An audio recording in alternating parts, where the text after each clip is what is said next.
Welcome to my second episode of my Asana series.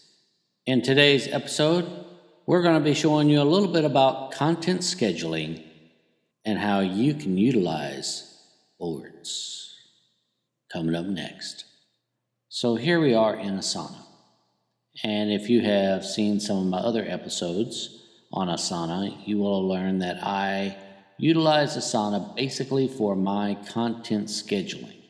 And what I mean by that is any YouTube videos that I am going to schedule to be produced and uploaded to YouTube. And I utilize Asana's new board feature to schedule my videos. And how I do that is, if you see here with your digital makeover, you'll see that I have a column here that is called planning stage. I have another column here called in production, another column called post production, and one called scheduled, and then of course one called published. Now in the planning stage, this is where I plan out all of the videos that I want to do in the series that I have come up with. So whether that is the Evernote series of videos, or whether that's Todoist, Asana, Fantastical, Dropbox, or productivity apps. Here is where I schedule and plan them out. What I'm going to do, how I'm going to do them, what episode number they're going to be, what topic they're going to be, and this and that. I create all of these cards here on this board.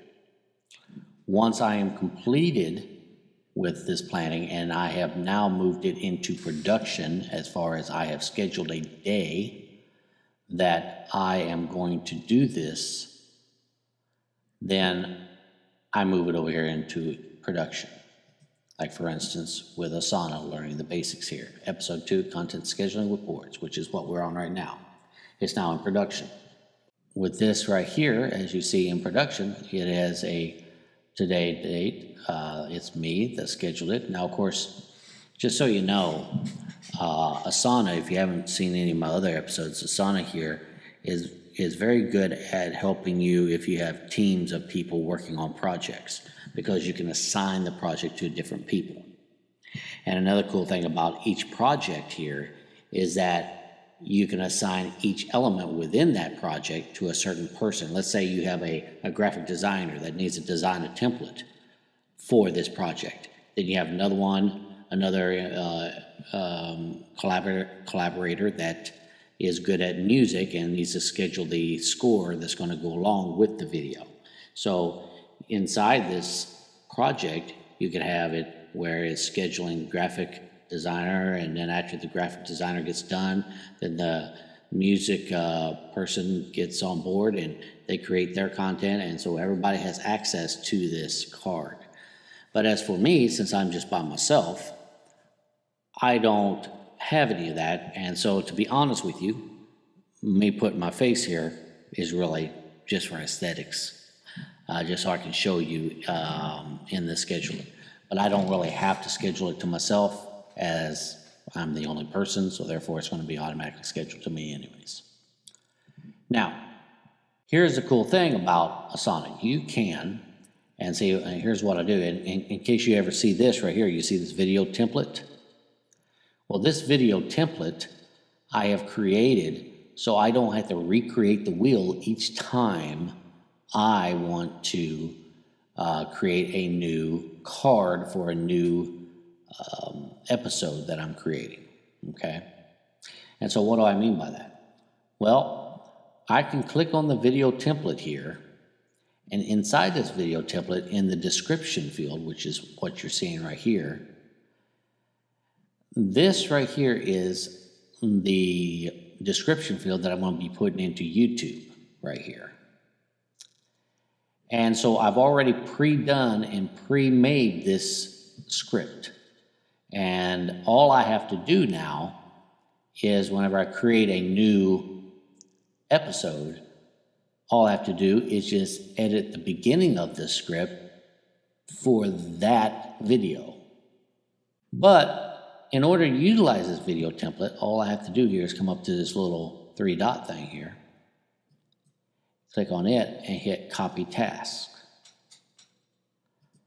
And once I do that, it is going to copy everything in this video template to a new card with the new label of what I'm going to call it. Okay, so let's say, for instance, if I was going to call this Asana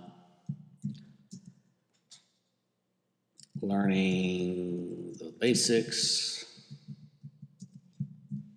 episode 3, and I have no idea what I'm going to call it yet, but this is just tutorial reasons, so there you go. Okay, so let's say I'm going to call that, I hit create new task, and now if I go out of here, it's creating, as you see down here at the bottom, it's creating a new card with everything that was in that video template in there. Voila, see? So every single thing that was in there is in here. Now, if you also notice that not only do I have the description here of what I want to copy and paste into the YouTube description when I post the video, but also down here is a checklist that I put on here of every single thing I want to do during the whole, from A to Z of this video, from conception to publishing and everything in between. Everything that needs to happen to this video, to this episode, from beginning to end, is included in this checklist. And if you look here, if you click load more subtasks, you'll see that I have more things here. So these are all the things that I need to accomplish on this video in this card right here, right now. Everything I need is right here in this card, and I don't really have to go anywhere else. Now that's the cool thing about Asana right there. I don't have to go from here to there and go into, say, I love Todoist now. But I don't have to go into Todoist and say, okay, here's my project. Now I got to go over to Evernote and I got to get the script and everything. And then I got to, nope, everything's right here. I schedule it all. So I might schedule me a task in Todoist to tell me, hey, you have episodes that you're going to be producing today. And then I'll go into my content scheduler here, into the team calendar. And I'll look and see what I have coming up. But I don't go to the fact of trying to schedule all my projects in Todoist anymore. I schedule them all as far as content scheduling here in Asana. And also another cool thing is that Asana's calendar can be at least the individual calendars. Now that is one thing I wish Asana would do is sync team calendars to Google calendars, but they do not. They do sync the individual calendars for the actual projects. They do sync that to Google Calendar, and so that's one good thing.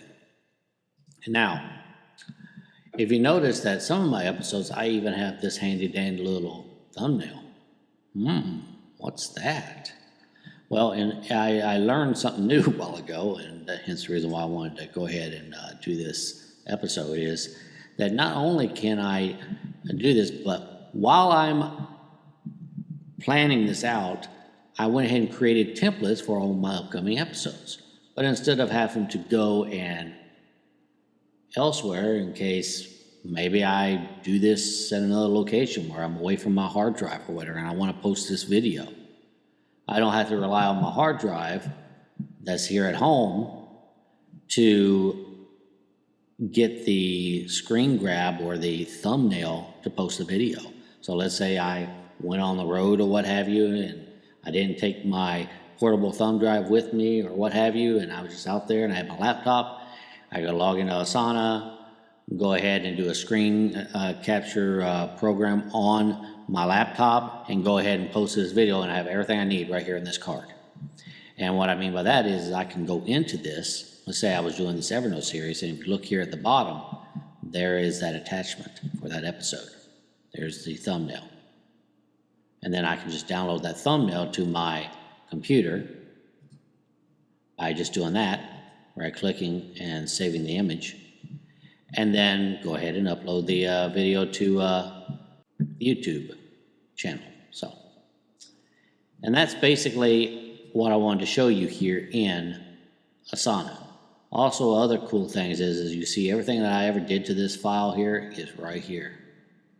Cool, eh? Anyways, so these are the kind of cool things that you can do with content scheduling. So there you have it. There is how I schedule my content here in Asana. Now also what I wanted to mention to you is that once I get done with these cards and their respective column, then I'll move them over to another column and work on them from there. So like once I get done with this video here of this Asana, I will move it over to here, and I'll also go in here and I'll click off on the things that I have already done, which I did that earlier, but I forgot to click them off. Cool little thing is put your checklist of equipment that you're going to need. Maybe you need to charge your batteries and stuff like that before your day of recording. You don't, there's nothing worse than getting on the day of recording, and let's say you're doing an actual video and you get up to do that day of recording and you're like, oh, I'm so stoked, I'm going to do my first video on YouTube, and then you go and you look and your camera batteries are dead. Yeah. So create yourself a little equipment checklist the day before and check them off. Of course, obviously I don't need to charge my batteries because my computer runs on electricity. But, you know, if you were just doing a regular video with a camera, there you have it. And let's see, then of course I'll click off this stuff here, and then once I'm done with that, then I know that now that I've moved this over here, once I get done with the video, I'll go in here and see what other tasks I have associated with this video to keep me on track. Then I got to edit the video, got to create the thumbnail graphic, finalize the YouTube descriptions and such, and so forth and so forth. Once I am completely done with a project, as we see over here, I go ahead and check mark the actual project itself off, and now it is completely over here in the published area with the check mark beside of it, indicating that I have completed it. So now if you like this video and you want to see more of these videos, please click on the like button and also subscribe to my channel. And so without further ado, I wish you a great and awesome day, and let's be more productive. Thank you.